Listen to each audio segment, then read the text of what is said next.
सुप्रभात। हमने सुना था कि एक झूठ को अगर 100 बार बोला जाए तो वो सच दिखने लगता है, लेकिन कभी ने उस झूठ को अनुभव नहीं किया होगा कि वो कौन सा झूठ है जिसको 100 बार बोला और वो सच नजर आने लगा। ये झूठ वास्तव में भारत के प्रति दुनिया के द्वारा यानी कुछ देशों के द्वारा फैलाया गया झूठ है। विकसित और विकासशील क्या होता है, इसकी परिभाषा, उसके मापदंड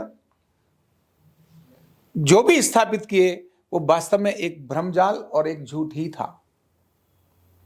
कौन विकासशील और कौन विकसित, और उस भ्रमजाल के चक्कर में भारत को भी फंसा दिया गया और भारत के बारे में बिल्कुल वैसा कहा गया जैसे एक कहानी हमने सुनी होगी कि एक व्यापारी अपने साथ अपना एक खच्चर को लेके जा रहा था और जब लेके जा रहा था तो चलते चलते रास्ते में 4 ठग थे।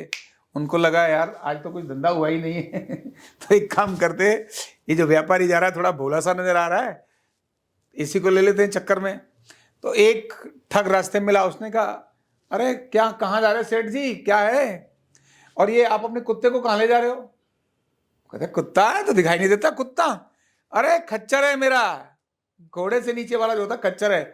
बोले कहाँ तुम्हारा दिमाग खराब हो गया? मतलब आजकल लोगों की बुद्धि कितनी भ्रम हो गई है, कितने पागल हो गए, कुत्ते को भी खच्चर बोलते।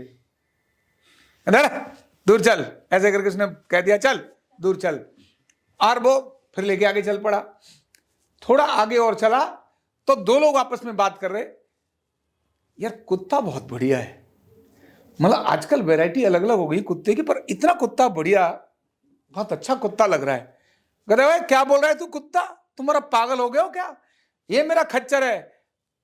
बोले आपकी आंखें दिन में भी, मतलब हमने रात में तो देखे थे, लोगों को दिखाई नहीं देता, दिन में भी नहीं दिखाई देता, तुम इस कुत्ते को लेके जा रहे हो और खच्चर बोल रहे हो, पागल हो गए हो। किसी और को मत कह देना, नहीं तो पागल ही बोलेंगे तुमको कि कहां बुद्धू है। अब इन दोनों की बात सुनकर के उसको लगा यार लाया तो मैं खच्चर ही था, ये कुत्ता कुत्ता क्यों बोल रहे हैं, वो भी बोल रहे थे और ये भी बोल रहे हैं। उनको देखा यार नहीं, लेकिन नहीं ऐसा नहीं है, सारे पागल हो गए, ऐसे ही बदतमीज हो गए। वो आगे और चला तो एक बंदा और मिला, उन्होंने कहा और कहीं से आ रहे हो, बड़ी दूर से आ रहे हो, लगता है थके थके से लग रहे हो, और एक कुत्ते को साथ, कुत्ता तुम्हारा वहीं से साथ आया है क्या, घर से ही लेकर आए हो? बोले यार, उसको लगा यार इस सच में मुझे ही पागलपन है क्या भाई, एक बंदा बोले 2 बंदा बोले तो समझ में आता है, ये जो बोल रहे हैं सारे कुत्ते ही बोल रहे हैं। और वो उसने कहा कि आप साहब कहीं भी ले जा रहे हो, किसी के घर भी कहीं जा रहे हो ना रिश्तेदारी में? बोले रिश्तेदारी में कोई अपने कुत्ते को लेके जाता है क्या? इतना कहा उसने फटाक से रास्ते में छोड़ दिया, नहीं यार कुत्ता में लेके नहीं जाऊंगा। और जैसे वो आगे गया उसी ठग ने उसके खच्चर को पकड़ा, अपने साथ ले गए। मतलब उन्होंने ऐसा बनाया। और मुझे पता है, मुझे अपने विद्यालय के बारे में पता है कि हमारे मास्टर जी को बुखार लाने के लिए, यानी एक दिन डंडा पड़ने वाले थे, तो हम 5-7 विद्यार्थियों ने प्लान कर लिया, विचार कर लिया कि भी आज बहुत तगड़े डंडे पड़ेंगे, काम कुम तो है नहीं है। तो मास्टर जी को सवेरे के ही सेशन से कहना शुरू कर दिया, मास्टर जी आज आपकी तबीयत ठीक नहीं लग रही है, आपकी बुखार उखार है क्या? दूसरे ने जाके फिर बोल दिया, दोपहर होते होते, क्योंकि उनका लंच के बाद, सेशन के बाद में उनका पीरियड था, वो होते होते मास्टर जी को बुखार आ गया। और ये मजाक की बात नहीं, सच बात है। भारत के साथ ऐसे ही हुआ है।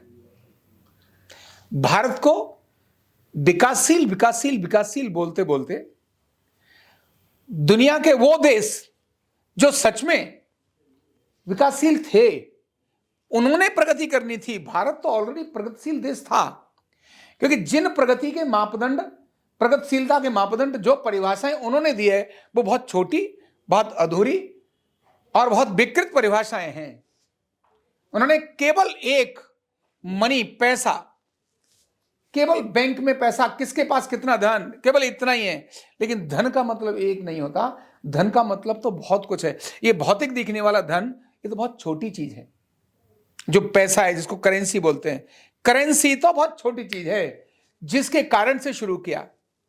वास्तव में विकासशील और विकसित देश के मापदंड क्या होने चाहिए? पुरानी परंपराओं को तो देखें, हजारों वर्षों से जो देश विकसित था, जिस देश ने दुनिया को ज्ञान और विज्ञान दिया, जिसने 0 से लेकर 1 0 दिया, 1 से लेकर 9 तक की संख्या दी, दशमलव दी, पाई दी, जिसके पास बौद्धिक संपदा का भंडार है, सारी दुनिया उसी देश से चलती है। गीत, संगीत, आयुर्वेद, योग, वेलनेस, न्यूरोथेरेपी जैसे विज्ञान जिस देश ने दुनिया को दिए, जिस आधार पर चल रहे, जिस दुनिया ने कपड़ा कैसे बनाया जाता है, सोने की डिजाइन कैसे दी जाती है, धातुओं का मूल्य क्या है, भौतिक संपदाओं के आधार पर, प्राकृतिक संपदाओं के दोहन किस प्रकार से किया जाता है, शोषण नहीं, दुनिया के देशों ने शोषण किया है प्राकृतिक संपदाओं का, जिसके कारण से इतने सारे प्रदूषण, इतनी सारी प्राकृतिक आपदाएं आती हैं। केवल शोषण किया है, भारत ने तो प्राकृतिक दोहन कहा है, क्या है, गाय का दूध पीजिए, काटकर मत खाइए। भारत ने जो इस प्रकार की कल्पना की है, तो विकसित और विकासशील की कल्पना ही बड़ी भ्रमित है, बहुत भ्रमित कल्पना है। जो ऑलरेडी विकसित देश था उसको विकासशील में सबसे नीचे के पायदान पर इस 100 बार झूठ बोलकर भ्रमदान के नीचे डाल दिया। सबसे नीचे ऐसा देश जो आज भी दुनिया को चलाता है, पीछे भी दुनिया को चलाता था, और जैसा मैंने कहा रात में आंकड़े बदल जाएंगे। कब आंकड़े बदल जाएंगे? जैसे 500 वर्ष, अयोध्या को 500 वर्ष हो गए ना ध्वस्त किए हुए, 500 वर्ष बाद फिर से मंदिर स्थापित हो सकता है। वाराणसी, इसको भी लगभग 500 वर्ष हो गए। 500 वर्ष के बाद एक रात में जजमेंट दिया, अब पूजा शुरू हो जाएगी, और उसी रात को पूजा शुरू हो गया। ये भारत में नहीं, दुनिया के अंदर भी इस प्रकार की चीजें हो रही हैं।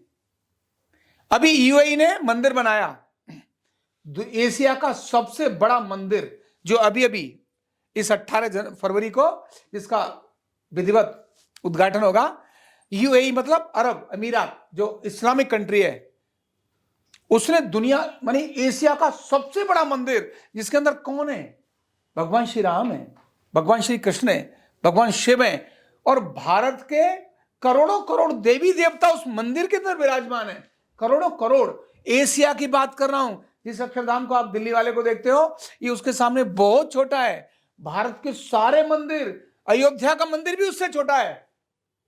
इतना बड़ा मंदिर यूएई में बन रहा है, कल्पना से परे की बात है।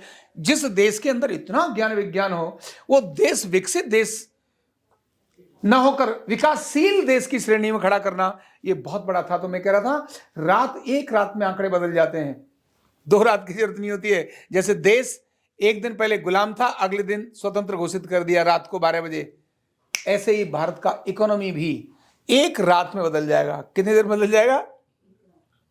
केवल एक रात के जजमेंट पे बदल जाएगा। भारत का यह जो पैसा है, वो 1 रुपया, 1 पाउंड और 1 रुपया कब बराबर हो, ये भी हो सकता है। जितनी खरीदारी दुनिया के अंदर भारत की निकलेगी, कहते हैं ना भंडार निकल कर आ गए, कहते हैं ना तुम्हारे को तो गड़ा हुआ सोना मिलेगा, कहते हैं ना। तो भारत को वही, भारत के अपने गड़े हुए स्वर्ण भंडार भारत को मिलेंगे। एक डिसीजन होने पर केवल दशमलव और 0, यानी डेसिमल और 0, ये दोनों भारत की इंटेलेक्चुअल प्रॉपर्टी राइट्स में आते हैं। जिन जिन देशों ने इसका प्रयोग करना है, भारत से अनुमति लेकर करिए, और अगर कर रहे हैं, अभी तक जो आपने किया है उसका जो आप रॉयल्टी दे सकते हो दे दो। जो भी भारत सरकार तय करे, ये भारत सरकार जो तय करेगी, एक रात में बदल जाएगा दुनिया का खेल। कभी भारत विकासशील था ही नहीं, भारत हमेशा से विकसित था, पूर्ण डेवलप था। भारत के कारण ही दुनिया डेवलप हुई। इस बात का सत्य अब स्वीकार करने का वक्त आ गया है। यह सत्य न केवल भारत को, इवन दुनिया को स्वीकार करना पड़ेगा, लेकिन सच में पहले भारत के लोगों को इस बात को स्वीकार करना पड़ेगा। यस, हम ही है वो जिसने दुनिया को दशमलव दिया है। यस, हम ही है वो दुनिया को जिन्होंने शून्य दिया है। भारत के लोग इस बात को लेकर केवल एक बार देखने की आवश्यकता है। तो जिस प्रकार अयोध्या में परिवर्तन हुआ, इस प्रकार दुनिया में परिवर्तन हो रहा है।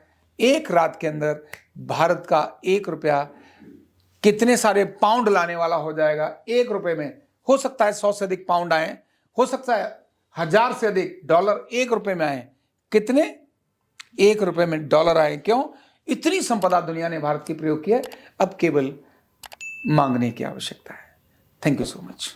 न्यूरोथेरेपी का कंप्लीट कोर्स सीखने के लिए जुड़िए हमारे ऑनलाइन ट्रेनिंग प्रोग्राम से और जानिए करीब 100 बीमारियों का इलाज बिना दवा और बिना मशीन के।